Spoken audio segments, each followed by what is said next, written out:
afternoon. It's Monday, January 16th, and thanks so much for being with me here today. Got some extra friends along here today to kind of observe what I'm doing, keep me online, so I appreciate that. Today and tomorrow we'll talk about finding peace in chaos. So this is two parts, and we're going to be looking at a passage in Philippians 4, verses 4 through 9. Philippians 4, verses 4 through 9. And it's important for us to see these units. This passage is a unit because it has one primary thought.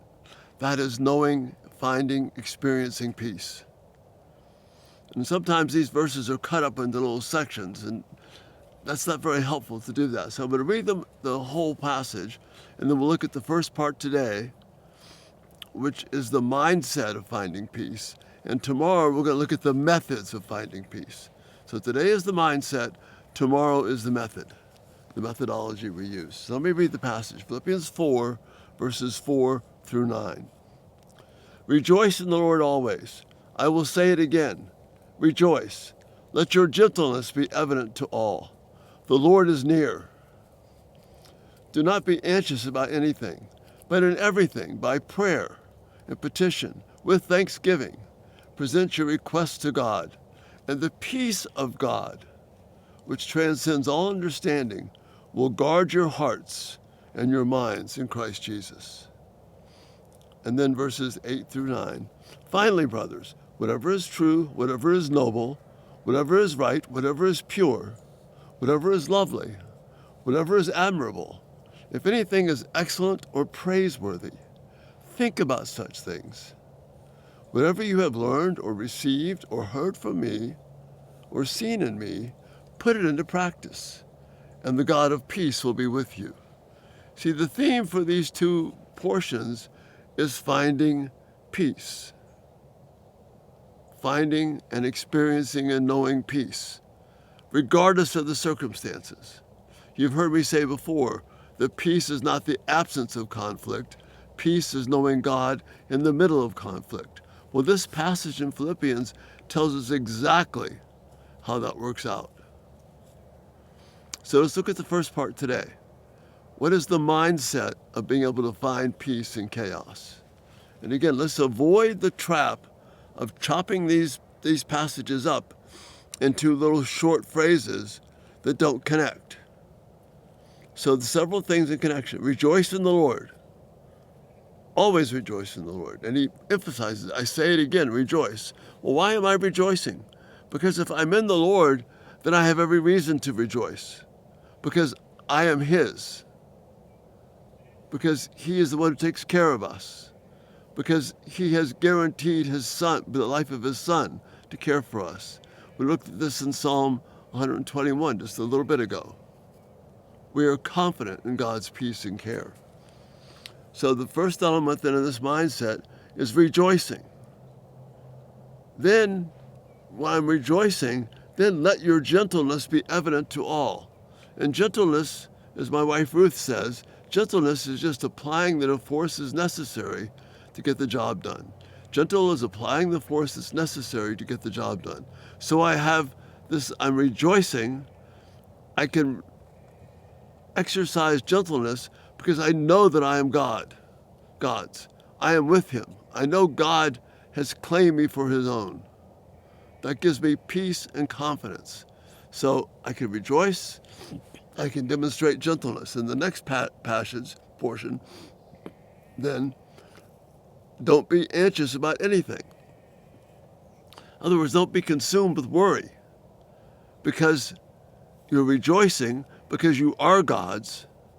You are exercising gentleness because you're not freaking out, but you're applying the force that God has called you to be, deploying at that moment.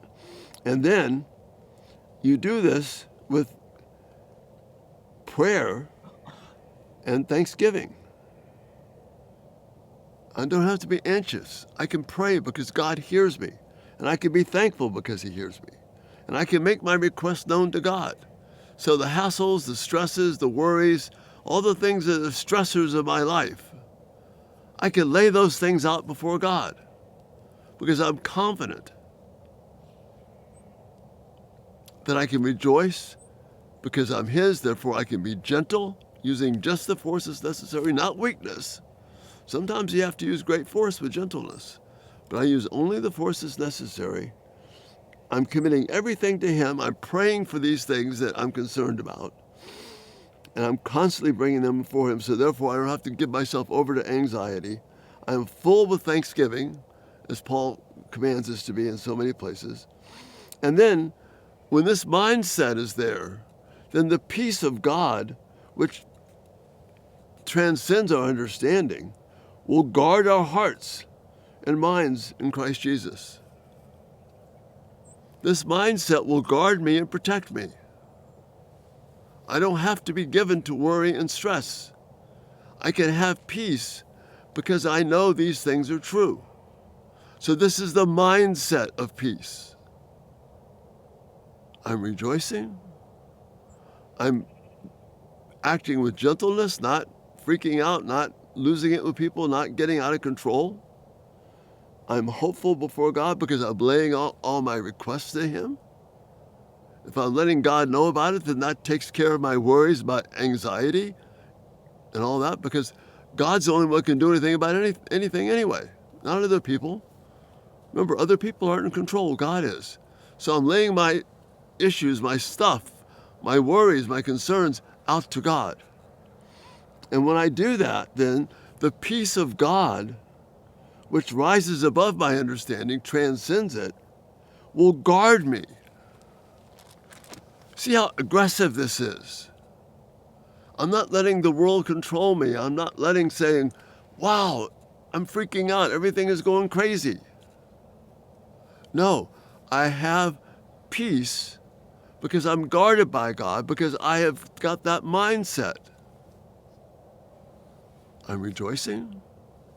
I'm filled with gentleness. I'm not overreacting. I'm laying out things in prayer to Him, therefore I don't have to be anxious. I lay those things out in gratitude because of these realities. And when I do that, deploy this mindset, then the peace of God begins to guard my heart because I know I'm secure in Him. So that's the first part one of finding peace in chaos, is developing this mindset. Look at these passages, these words carefully in Philippians 4, verses 4 through 7. And they tell us about how the peace of God will guard us as we have this mindset in Him. Tomorrow, we're going to look at the methodology of how to deploy this peace, and we'll have some specifics there too. But what's key in this section of verses, from verses 4 through 9, is they're about peace. They are consumed with helping us understand what peace is all about. So today we've got the mindset. And that mindset guards my heart. I don't have to lose it. I don't have to freak out. Peace is not dependent upon circumstances. Peace is not the absence of conflict. Peace is knowing God in the middle of conflict. And that's the mindset. Tomorrow, the methodology. Thanks so much for being here. Such a great joy to be with you as we start a new week in 2023. Check us out everydaytalk247.com. If you haven't subscribed, turn on post notifications. These videos will come right to you. Thank you again for your comments and support, your care. We're looking at Q&A Friday this Friday, so send in your questions. Wow, what a blessing to be with you. And Lord willing, we'll see you tomorrow when we're talking about the methodology of having peace in chaos. You have a great evening. We'll see you tomorrow. Bye-bye.